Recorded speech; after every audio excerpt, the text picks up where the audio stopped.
प्यारे बच्चों, स्वागत है आपका आपके अपने चैनल नवीन मैथ्स एकेडमी में। तो बच्चों, हमने पिछली एक्सरसाइज खत्म कर दी थी। अब हम एक्सरसाइज 1.3 स्टार्ट करने जा रहे हैं बच्चों।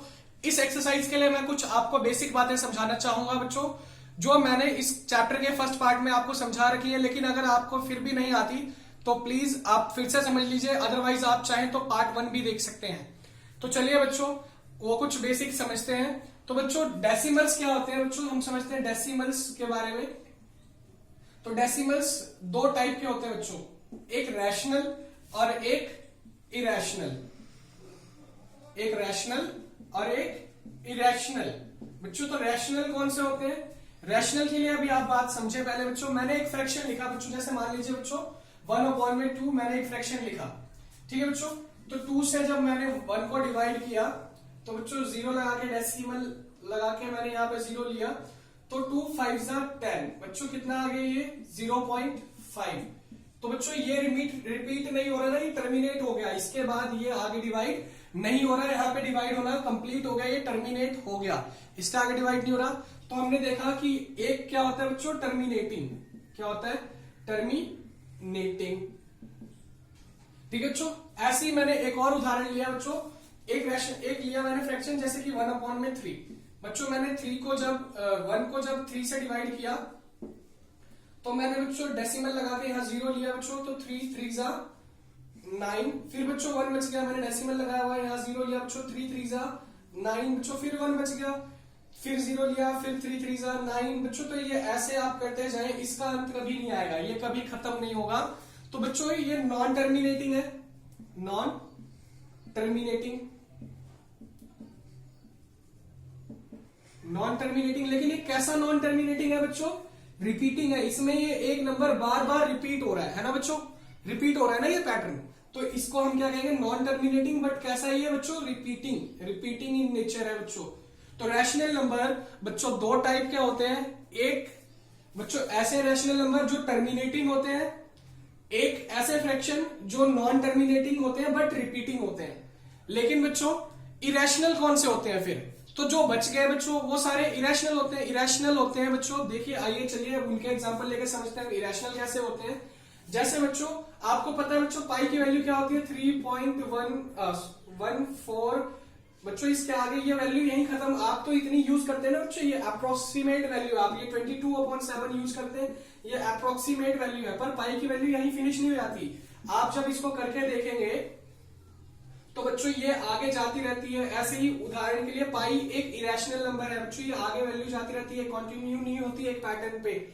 जैसे बच्चों देखिए 1.4 1 2 3 1 2 4 6 9 8 बच्चों ये ऐसे आगे जाते जा रहा है, कोई नंबर रिपीट एक पैटर्न पे नहीं हो रहे हैं। तो बच्चों जो ऐसे नंबर होते हैं वही इरेशनल होते हैं, जो रिपीट नहीं होते। ठीक है बच्चों, तो ऐसे नंबर्स जो नॉन टर्मिनेटिंग तो है बच्चों और नॉन रिपीटिंग भी है। नॉन रिपीटिंग ऐसे नंबर्स को हम क्या कहते हैं बच्चों? इरेशनल नंबर्स कहते हैं बच्चों। तो रैशनल और इरेशनल आपको क्लियर हो गया होगा। चलिए बच्चों अब हम रैशनल नंबर की डेफिनेशन सीखते हैं। तो चलिए बच्चों रैशनल नंबर की डेफिनेशन सीखते हैं। बच्चों रैशनल नंबर क्या होते हैं? रैशनल नंबर की बात करें अगर हम, तो बच्चों रैशनल नंबर की definition, rational number are those numbers which can be written in the form of P/Q। मतलब कहने का मतलब ये है बच्चों, रैशनल नंबर वो नंबर होते हैं जिसे हम फ्रैक्शन की फॉर्म में लिख पाते हैं, यानी कि P/Q बटा की फॉर्म में लिख पाते हैं। तो हम क्या कह सकते हैं बच्चों? Rational numbers are those numbers which can be written in the form of P/Q and इसकी बात करें बच्चों where P stands for numerator and Q for denominator. और बच्चों इसके लिए एक रिक्वायर्ड कंडीशन होती है कि जो q है डिनोमिनेटर है वो कभी भी 0 के इक्वल नहीं हो सकता। ठीक है बच्चों, जैसे मतलब कहने का मतलब बच्चों मैंने कोई फ्रैक्शन लिखा 2/1, ये एक रैशनल नंबर है। बच्चों मैंने कोई फ्रैक्शन लिखा 4/2, ये रैशनल नंबर है। लेकिन बच्चों मैंने लिखा 5/0, तो ये रैशनल नंबर नहीं है। ऐसे बच्चों मैंने लिखा √2, ये रैशनल नंबर नहीं है। √3 ये रैशनल नंबर नहीं है। √4 ये रैशनल है। बच्चों क्यों है ये रैशनल? क्योंकि √4 किसका स्क्वायर होता है बच्चों? 2 का स्क्वायर, और स्क्वायर से बच्चों रूट कट जाएगा, 2 निकल के बाहर आ जाएगा, एक इंटीजर बन जाएगा बच्चों। ठीक है बच्चों, तो ये एक रैशनल नंबर है।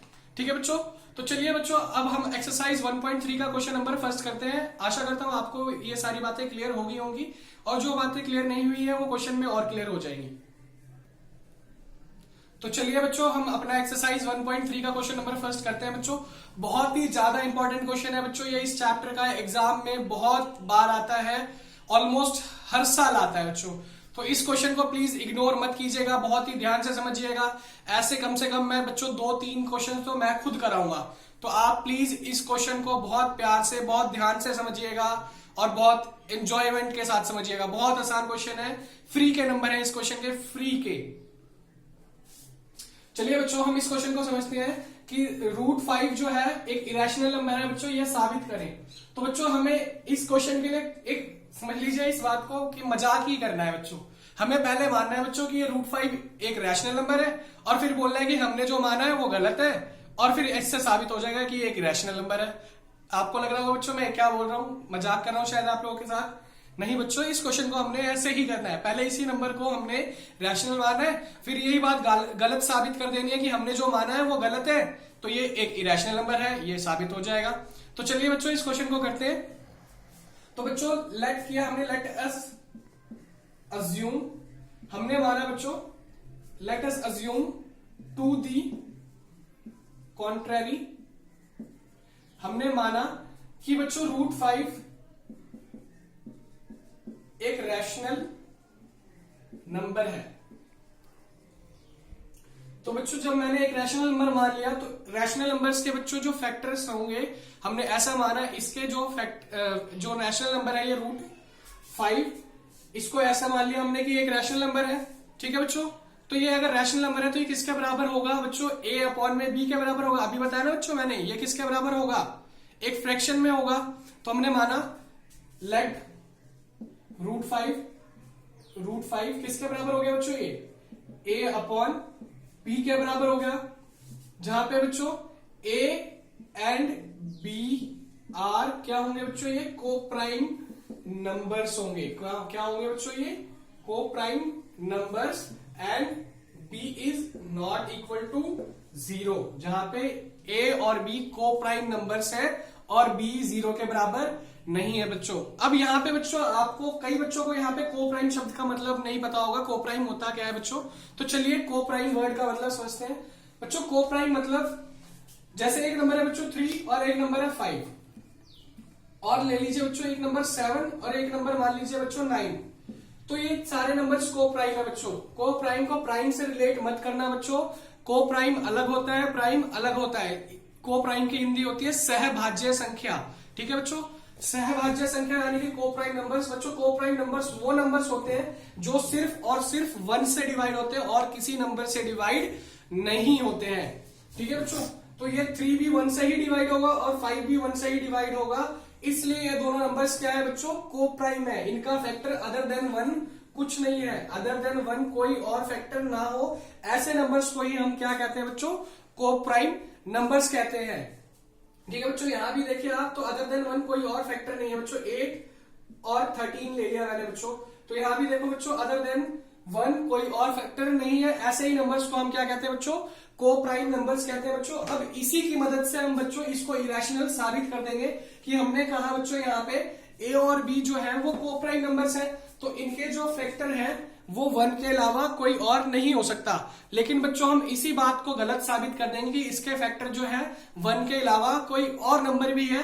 तो हम कह सकते हैं जो बात हमने मानी है कि √5 एक रैशनल नंबर है, वो बिल्कुल गलत है। इस वजह से √5 एक इरेशनल नंबर है। क्यों? क्योंकि उसके अदर देन 1 और भी फैक्टर्स है। तो चलिए बच्चों ये जो बात हमने मानी है इसको हम स्क्वायर करते हैं both sides, squaring both sides.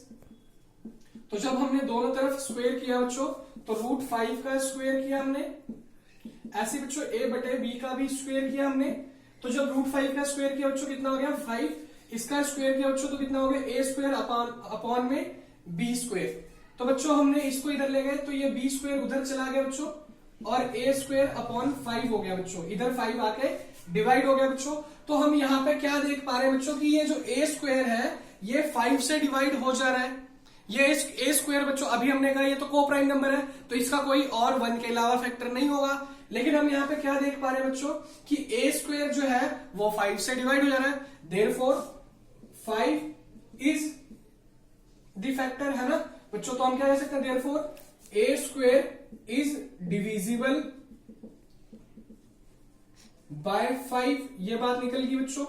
ऐसे बच्चों अब जब a स्क्वायर 5 से डिविजिबल है तो हम कह सकते हैं सो a is also divisible by 5।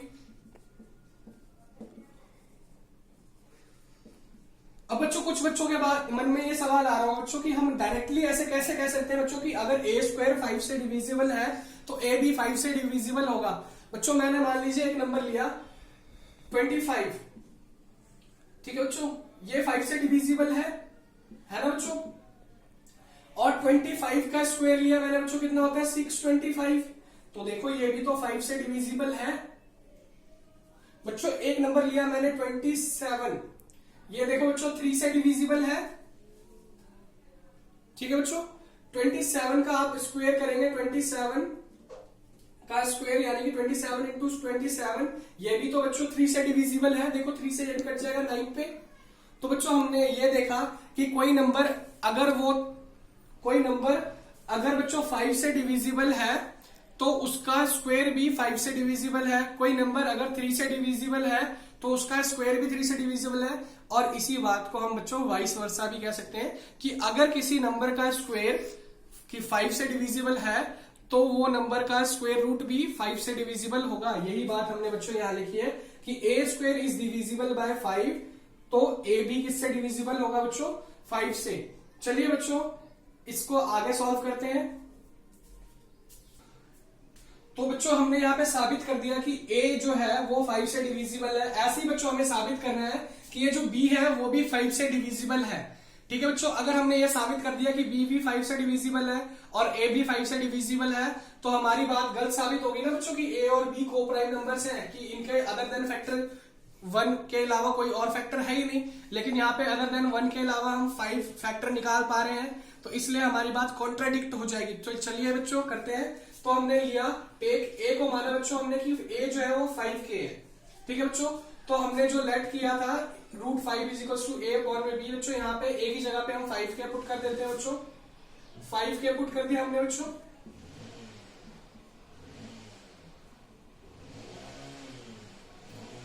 अब बच्चों दोनों साइड स्क्वायर कर दें, तो दोनों साइड स्क्वेयरिंग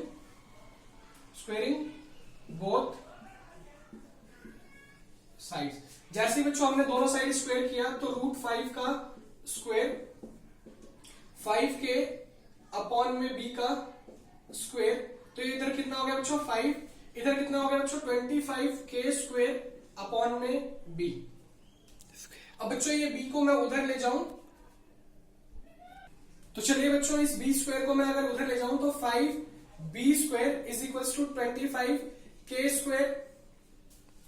अब बच्चों b square is equal to कितना आ गया 25k स्क्वायर अपॉन में 5, यहां 5 से 25 कट गया तो कितना आ गया बच्चों b square is equal to 5k square.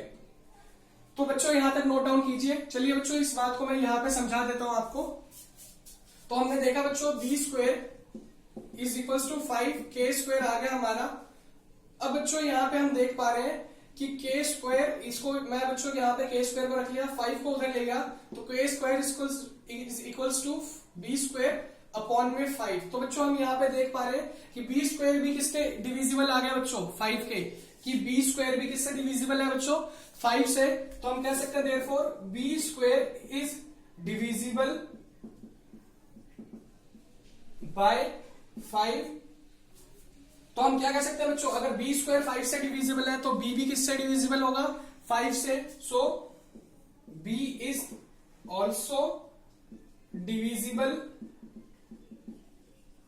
Bye 5 बच्चों। तो ये बात हमने निकाल ली कि अगर बी स्क्वायर भी 5 से डिविजिबल है और बी भी 5 से डिविजिबल है, तो बच्चों हमने ये देख लिया कि ए और बी के फैक्टर्स जो है अदर देन 1 भी आ चुके हैं, यानी कि अदर देन 1 का मतलब है बच्चों एक के अलावा और भी फैक्टर आ गए।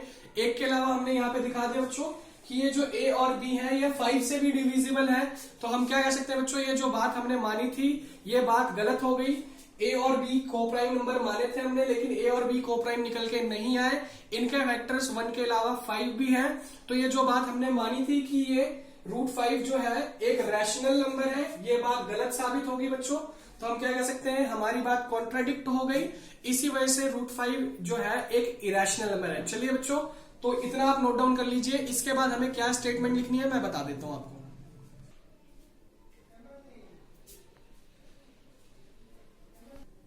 तो बच्चों अभी आपको मैंने बात समझाई थी कि ए और बी दोनों के हमने बच्चों एक कॉमन फैक्टर निकाल लिया जो कि 5 है। बट हमने क्या माना था बच्चों कि जो ए और बी है वो को प्राइम नंबर है, उनका कोई और फैक्टर अदर देन 1 नहीं है। लेकिन ये बात कॉन्ट्राडिक्ट हो गई। हमने देखा कि ए और बी का at least 5 as a common factor आ गया। इसी वजह से हमारी बात कॉन्ट्राडिक्ट हो गई। ये फैक्ट कॉन्ट्राडिक्ट हो गया कि ए और बी जो है को प्राइम है। ऐसा क्यों हुआ बच्चों? क्योंकि हमने जो बात मानी थी वो गलत बात मानी थी, इस वजह से ये प्रॉब्लम आई। तो दिस इज अराइजन बिकॉज, ऐसा क्यों हुआ? क्योंकि हमने रॉन्ग एजम्पशन मानी थी। हमने क्या रॉन्ग माना था बच्चों कि √5 जो है वो एक रैशनल नंबर है। तो हम क्या कह सकते हैं, हेंस √5 इज इरेशनल। ठीक है बच्चों, तो आपको ये क्वेश्चन समझ में आ गया होगा बच्चों। ऐसे ही और वीडियोस देखने के लिए हमारे साथ बने रहें।